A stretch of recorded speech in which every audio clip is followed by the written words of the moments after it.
Hindu paper తెమ్మన్నాడు, నన్ను చదవమంటాడేమో. ఇది కూడా సార్ పేపర్. తెచ్చావా? తెచ్చాను సార్. చింపు. నువ్వు సరిగ్గానే విన్నావు. చింపు. సార్ చింపు. అలాగే. ఇంకా చింపు.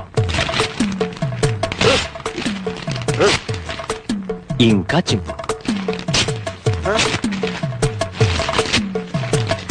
చింపు.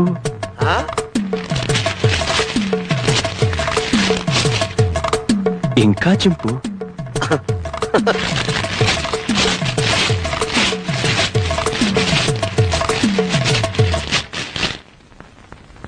ఇంతింతగా చింపు. సార్ ప్రపంచంలో ఇంతకంటే ఇంకెవడూ చింపలేడు సార్. Very good. ఇవన్నీ అతికించు, సాయంత్రం వచ్చి చదువుకో.